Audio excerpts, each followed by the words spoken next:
Imini yeSabatha ayibenhle kwabangcwele. Isihloko salenkonzo sithi Ngujehova Umxazululi wezinkinga zethu. Ukumesaba uJehova kungukuqala kokuhlakanipha. Yasho njalo inkosi uSolomoni. Lamazwi ayiqiniso. Umuntu ongamesaba uJehova uyisiwula. Kungakhathalekile ukuthi ngokwakhe uthi uhlakaniphe kangakanani. Ngoba sonke ekugcineni sidinga umusa kaNkulunkulu. uJehova wehlela esizweni samaHebheru wasifundisa ngenkolo yakhe, eyilifa lemphefumulo yethu sonke. Besahamba ngezimiso zakhe, uJehova wabenzela konke, ebavikela ezitheni zabo ngezindlela eziningi. Uma sebelambile, ebehlisele ukudla okuvela ezulwini. Kodwa uma sebemhlubuka, abayekelele ezitheni zabo zibanqoba, zigcine ngokubenza izigqila zabo. Kodwa uma bephenduka, abakhumbule futhi, engazibali izono abazenzile, ngoba bangabantwana bakhe.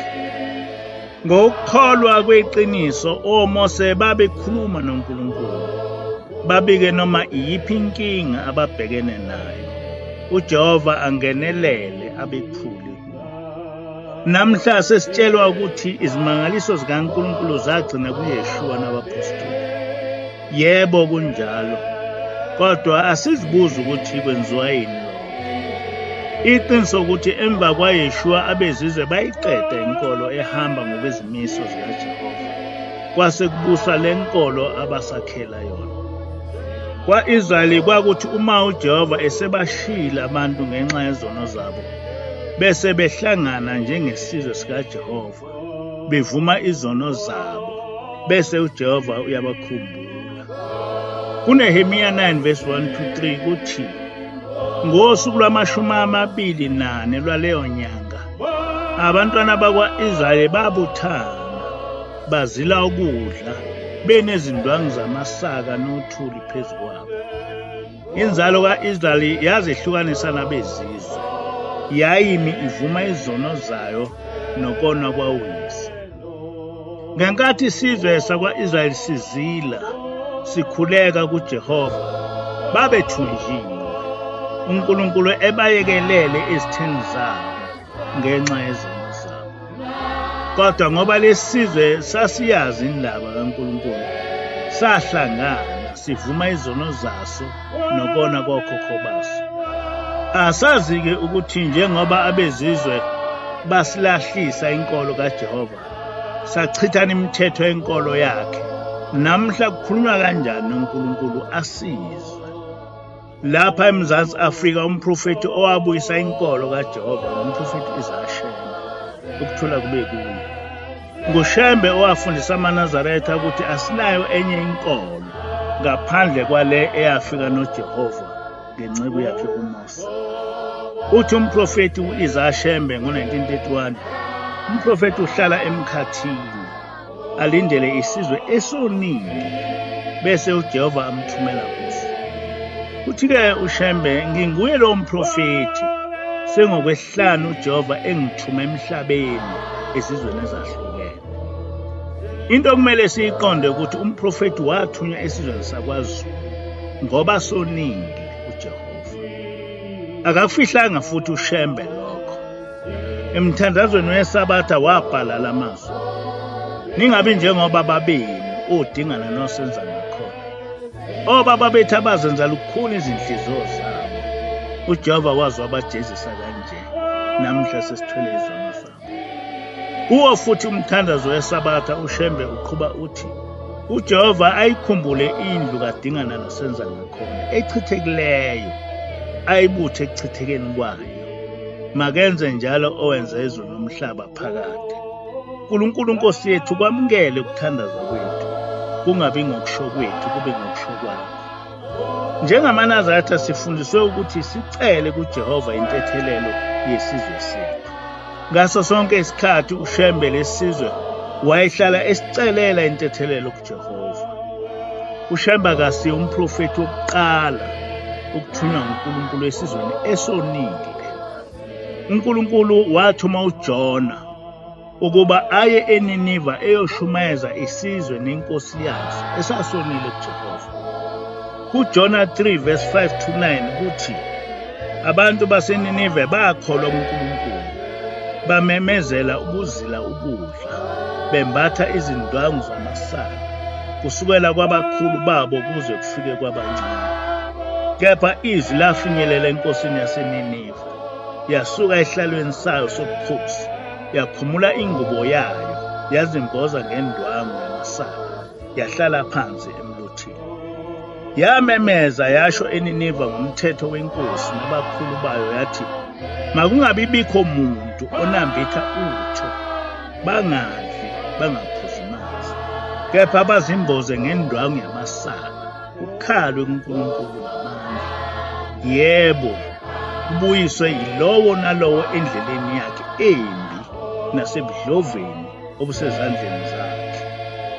Ngubani owaziyo uma uNkulunkulu engaye kubuya axole, abuye ekufuthekeni kwentukuthelo yakhe, size singabhubhi na? Amen. Ukukhala kuJehova abaseNiniva kwabasindisa ekubhujisweni nguJehova. Uma uShembe efika kuleli zwe, wabonisa ukuthi umuntu engakholwa engawalahlile amasiko akhe, angaphambani nomthetho kaNkulunkulu. Wafika wagqugquzela amaNazaretha indlela yokugqoka kwaZulu, wathatha isici sokusina kwamaZulu, kodwa wawenqabela amaNazaretha ukuba alandele amasiko aphambana nomthetho kaNkulunkulu. Wawenqabela amaNazaretha ukuba ahube amahubo avusa usimo lokulwa. Wawephuca izikhali zokulwa, izimboko zokugwaza abantu wazinqinda. Wabuyisa ubhoko lukaMose, ngalo ukuthandazelwa abagulayo baphile. Amahawu okulwa wawanciphisa, alungela ukusinela uJehova. Esikhundleni sokubongela umuntu ngokubulala abanye abantu, wathi asihlale sidumisa uJehova ngabantu osiphilisele bona. Wenqaba ukuba amaNazaretha ashaye izaga zempi, kodwa wabanika izaga zokukholwa. Esikhundleni sesaga esithi ikhalaphi induku zempi, sizwa Nkosi ikhalaphi, wathi asithi yize umoya, yize umoya. uJehova uNkulunkulu Thixo wethu uzichithile izitha zethu, waziqeda nya. Waqamba amahubo amaningi ukuhubela usinele uJehova, njengaleli elithi, Teta singene simkhonze uJehova. Sasivalelwe, namhla vuliwa amasango. Livulwe ngubani? Ubani ovula leli sango, wemkhululi walezo ziboshwa? Wonke lamahubo omprofeti anesici sokusina kwamaZulu, kodwa ebe enomyalezo wokukholwa. Ngawo uShembe wayeqonde ukuba bonke abantu bakwaZulu bahlukane nobudlova nezimpi, kepha badumise uJehova. Abakho abantu abathanda ukubulalana njengesizwe samaZulu. Ngibe isisebenzi sikahulumeni iminyaka eminingi, sihlale silamula izimpi zezigodi. Indlela lezi zimpi ezihlukumeza ngayo abesifazane, belala ezintabeni nezingane, kushiswa imizi, izingane zingafundi. Lesi isihluku esingachazeki. Namuhla ngiyafisa ukukuveza ukuthi awukho umthandazo oyonqamula lokhu kubulalana kwamaZulu.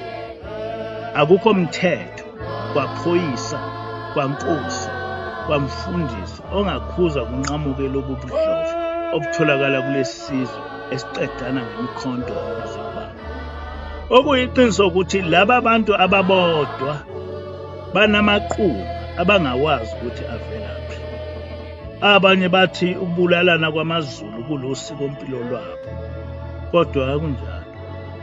Ngelinye ilanga ubaba ilanga ishumayela uthi, ngithole isimemo endlukulu, kuthiwa ngimenywa emkhosini kaShaka. Wabe esethi, uyaye ungazi ukuthi ungabachazela uthina abantu, ngoba abantu basemhlabeni abaluzwa ulimi lwasezulu. Ukuba abantu bakwaZulu bayayazi indaba kaNkulunkulu, ngabe bahlupha ngokomfuna uShaka ukuthi uNkulunkulu lapho ambeke khona uhleli kanjani. Angazi noma kunokuhlakanipha yini okuhlale udumisa umuntu ngemikhosi kodwa ungenalwazi ukuthi njengamanje ukudunyiswa into oyidingayo yini. Awazi noma umoya wakhe usawudinga yini lo mkhosi, usawujabulela yini, noma udinga indlela ehlukile kunale yokumkhumbula. Lokhu kukhuluma kwababa ilanga kuyadinga ukulandelwa kwabafuna iqiniso ekuxazululeni lezi zinkinga zobudlova bethu. Yonke into inomsuka nesizathu sokwenzekayo. Ungakasitholi isizathu awukwazi ukunqoba inkinga usuke ubhekane nayo. Nakulokhu ukubulalana kwesizwe samaZulu kunomsuka okudinga ukulandela. Isikhathi esiningi umoya womuntu ofile uyabuya uzohlala kwabaphilayo usebenze ngabo. Uma umuntu efe elwa umoya wakhe uhlale usempini uze ukhululwe ngabasemhlabeni kulo. Kodwa futhi lo moya ulwa ngabasenyameni abaphilayo babe nomkhokha ukuhlale bebulalana kanti kuseyilezi azimpi zasemandulo. Kuzo zonke izizwe zase-Afrika cishe asikho isizwe esasihlale sisezimpini njengesizwe samaZulu kusekhona inkosi uShaka. Isizwe sakaZulu saba sikhulu ngokuhlasela sinqobe ezinye izizwe, sachitha igazi eliningi elingenacala. Leso sililo sokubulawa kwabanganecala sayesezwela kuNkulunkulu onomusa, wabe esethuma ushembe ukulungisa umonakalo. Namhla sathwele izono zamakhosi ethu akudala. Igazi abalichitha lisesezandleni zalabo ukukholwa okusekude kubo. Yilo elibenza behlale bevukwa iqhuma lokukhipha imiphefumulo engenacala. Njengoba umkhuzi wempi kuyinkosi yesizwe, umlamuli wempi futhi inkosi yesizwe. Kungakho-ke ushembe wathunywa emakhosini, ngoba ukukholwa kwenkosi kusho ukukhululeka kwesizwe. Kungakho umprofeti wezwakala esehlabelela ethi, uyabizwa Nkosi Solomoni mntakadingi, udumo lukaJehova lusephakameni.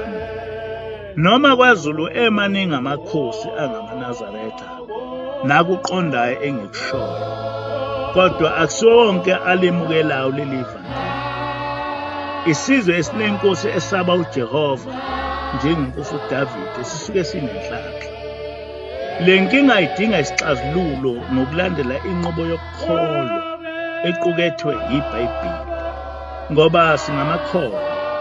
Ukuyilungisa ngenqubo yesiko lwesiZulu angeke kusisize, ngoba asiboshiwe ngokhokho bethu, kodwa kuboshwe okhokho bethu beboshwa nguJehova ngesiphambeko zakhe. Lezi zimpi zawunqamuka mhla sabuyela kuJehova namakhosi ethu, njengoba kwenzeka eNineve. Kodwa lokho akwazi kwenzeka uma umkhosi kaShaka usaqhutshwa ngendlela oqhutshwa ngayo, lapho amabutho esaviviyela ngamafubo nezakha zezinto, etshela abasemoyeni ukuthi sisesempini. Ngaleso senzo sisabikela amabutho asemoyeni ukuthi lezi zimpi abafa bezilwa zisabusa emhlabeni. Sisavusa imimoya eyafa isezimpini, neyabulawa kabuhlungu ezimpini, sithi ayiqhubeke ilwe. Le mimoya ivukela kubantu bese ngabo iqhuba izimpi zasemandulo. Kungakuhle malo umkhosi ungenziwa isikhumbuzo, ngawo sihlanganyele ukuzokhala kuJehova, sizile ukudla njengesizwe, sivume izono zethu nezono zokhokho bethu, njengoba kwakwenza isizwe sakwa-Israyeli. Kumele sinxuse kuJehova ukuba aqede izimpi esizweni sethu. Ngalokho sobe sinikeza umyalezo kubo bonke abafa besezimpini ukuthi impi ayisekho, kodwa sekubusa umthetho kaJehova othi ungabulali. Umthandazo wamakholwa eholwa yisilo unomyalezo kwabasemoyeni othi izimpi nokuchitheka kwegazi sekwedlula. Abantu sebabuyela ekukhonzeni inkosi yoxolo uJehova. Ngiyazi ukuthi lokhu kukhuluma okwamanje kuseyinhlekisa kwabaningi, kodwa kuza isikhathi lapha lokhu kukhuluma kophoqa wonke umuntu ukuba akucabange, akulandele. lapho-ke kobe sekubhubhe sonke isizwe. Alikho elinye ikhambi lokususwa lemimoya kubantu ngaphandle kwekhambi elaqhamuka nomprofeti owabethunywe nguJehova phakathi kwalesi sizwe. Asazi-ke noma kukhona yini ababona ukuzigqaja ngobuzwe namasiko ethu kubaluleke ngaphezu kokubhubha kwesizwe. Kwihlabelelo 120 umprofeti uthi, asikho esinye isisekelo kuwena Afrika, uJehova kuphela isisekelo sakho. Ezimeni ezinje kuyaphoqa ukuba sime ezindleleni sibuze imikhonto yasendulo ukuthi iphi indlela enhle sihambe nayo.